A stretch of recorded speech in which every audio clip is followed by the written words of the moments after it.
Well, hi there, friends. Rebecca here, the Dragon Librarian from Farmington Community Library. And Brill and I are here today to talk to you about a book that is near and dear to our hearts. It's a book that we've loved for a long time, and this is a perfect time to read it, which is why we're talking about it today. So, why is it a perfect time to read it? Well, we're just about in the middle of July, which means summer reading is more than halfway over already. What? Can you believe it? I can't believe how fast the summer has been going by. So, summer reading program itself really only has a few more weeks before it's all finished. But that's okay. If you haven't finished your reading log yet, or even if you haven't started yet, there is still time to get some reading hours logged in to try to win some really fantastic prizes. But the reason I was talking about this particular book today is because the theme of summer reading, which you may not know, is oceans of possibilities. So it's an ocean theme this year. So I thought for the last couple weeks before we are heading into August, let's talk about some books with some ocean themes that fit into the summer reading theme. Now, obviously, you don't have to read specifically only ocean books for summer reading, but sometimes it is fun to kind of match the theme with whatever book it is, right? And this book in particular, like I said, is one that I've really loved for a while. It's by one of my favorite young adult authors. So what is this book I keep yammering on about? It is The Scorpio Races by Maggie Stiefvater. The Scorpio Races. Now, this book also won the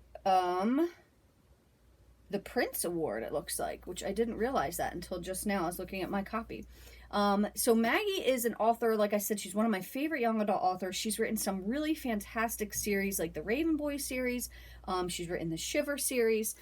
She's written a couple other books, and this is one of her standalone stories. So this is not part of a series. It's all by itself. So what is this book about? So this book is about an island called Thisbe. And on this island, a very special event happens every November, which is called the Scorpio Races. So the Scorpio Races are basically a horse race on the beach, which sounds pretty easy, right? Whoever crosses the finish line wins.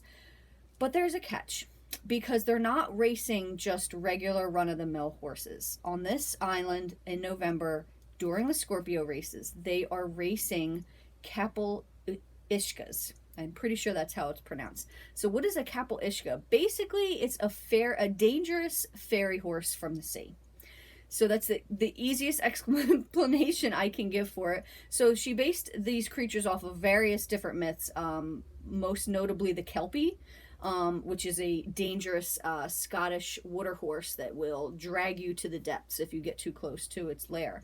And these horses are very dangerous as well. So if you can tame them, if you can catch one and tame it, they are this just absolutely as fast as the wind. They are super fast horses, but they're wild. And if you get them near seawater, there is a potential for them to turn on their riders, to turn on other horses, to basically just cause destruction and death. And that's the other thing is, so they're racing on the beach near the water. So there's that other dangerous element to it as well. So the two main characters in this book are very different from each other. You've got Sean, who is the reigning champion every year of this race, and he's only 19 years old, but his father died in one of these races when he was just a boy. So he has, a lot of stakes in this game. And the other main character is a girl named Puck, who was never planning on racing. She didn't want to race. Her parents both died in the sea, but the prize is one of the prizes for winning is a considerable amount of money. So if she wins, she might be able to save her family home that she's living in with her two brothers right now.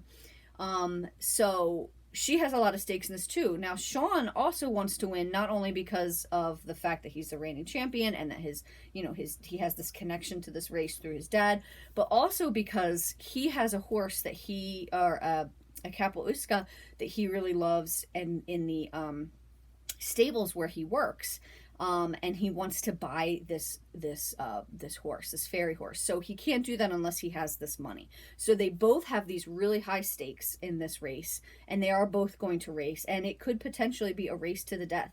There is a really fantastic opening line in the story that hooks me every time I've read it, and I've read this book about 3 or 4 times so far. It is the first day of November, and so today someone will die. because it is almost inevitable that at least one person is going to die in this race. So it's a very dangerous race. This island just bangs everything on it. And it's just amazing. So there's so many aspects of the story that I love. The first one, and one that I didn't actually really pick up on the first time I was reading it, it took me a couple different times to read it before I realized this. The author never tells you, number one, where Thisbe is in relation to the rest of the world. Is it off the coast of England? Is it near America? Where is this island? They never say. And we're also never told what time period this takes place in, because you could make an argument that it takes place in the present, but you could also make the argument that it takes place 100 years ago or sometime in the past. It's never really pinned down, and that is a really, really cool choice that the author made. And when I was reading an interview by her, she said she did it deliberately because she wanted the Thisbe to be like an island in its own right, like set aside in its own time. It's its own little contained bubble that isn't really affected by the mainland and the main world, which is really cool. So this book is very unique. It is one of the most unique, refreshing stories ever. I absolutely love it so much. If you haven't read anything by this author before, this is a really wonderful time, or a really wonderful book rather, to start with. And if you have read some of her other series, maybe give this one a shot. This is, like I said, a remarkable book, fantastic characters, great story, and it's a very intense, exciting plot. The Scorpio races. Well, that's what we've got for you guys today. I hope that this book sounds really awesome and that you love it as much as I do. If so, please feel free to check it out from Farmington Community Library. Also, please give this video a like. We really appreciate you watching. Thanks so much and have a wonderful rest of the day.